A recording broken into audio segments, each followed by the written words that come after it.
Just like that, the 2023 fantasy football season has concluded.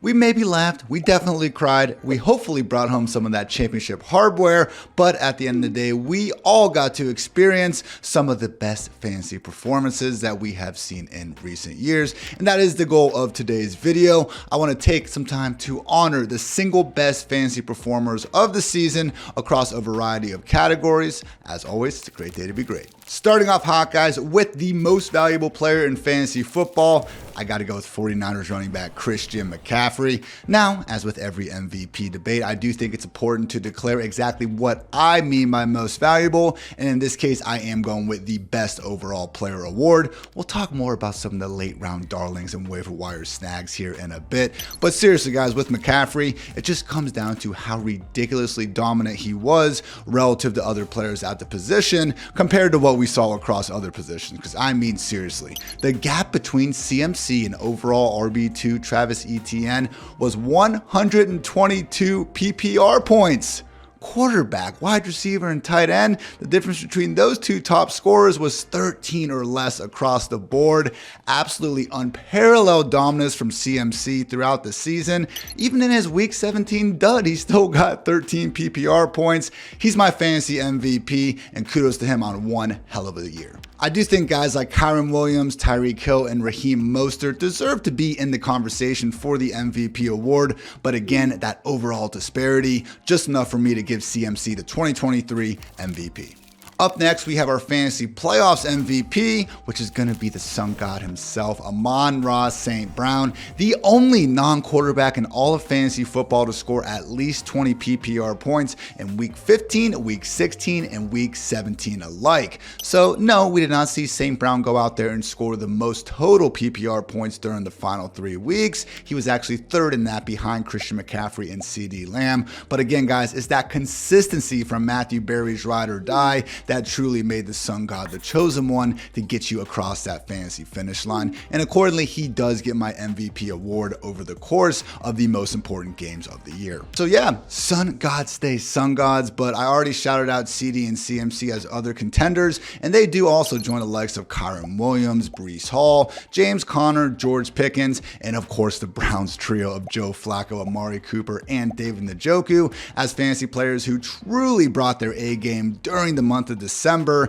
and managed to rip off at least 2 massive performances down the stretch in the fantasy playoffs. And for that, your fantasy managers, thank you. Up next, guys, we have our best fantasy championship performance. Just looking at who scored the most raw half PPR points here, and it does go to the likely 2023 MVP, Ravens quarterback Lamar Jackson, 36.1 half PPR points, the second highest mark of any quarterback during week 17 over these past 3 years. Only Tom Brady in that massive Mike Evans blow-up game from last season has Lamar beat. So just an incredible performance out there. We know it helps solidify the MVP chatter. And again, when you just look even closer, yes, 321 yards and 5 touchdowns through the air are pretty awesome. But guys, only 3 incompletions on the day, 2 of which happened to be drops. So a truly breathtaking, perfect 158.3 passer rating performance from Lamar Jackson. And if you were lucky enough to start him in your fantasy championship, there's a good chance you are leaving it with some newfound cold hard cash.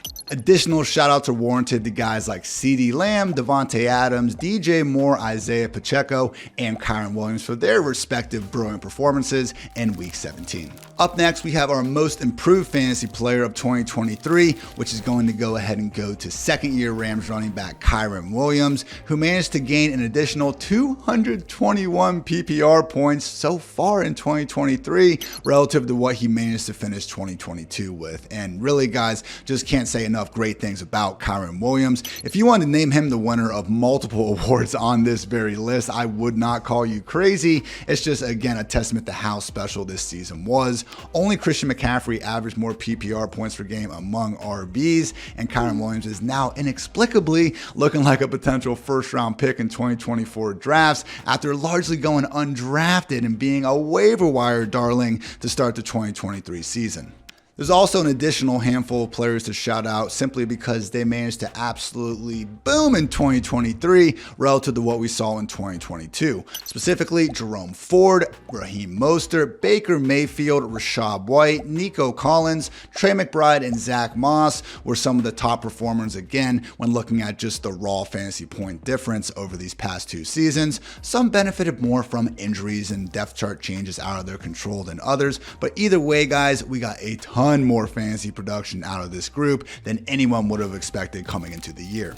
Next up is the Fantasy Comeback Player of the Year, which I am defining as that they had us in the first half, meme going on there, because I'm looking at who had the biggest difference in their PPR points per game in weeks 1 through 8 relative to weeks 9 through 17, and the number 1 player regardless of position, Texans running back Devin Singletary.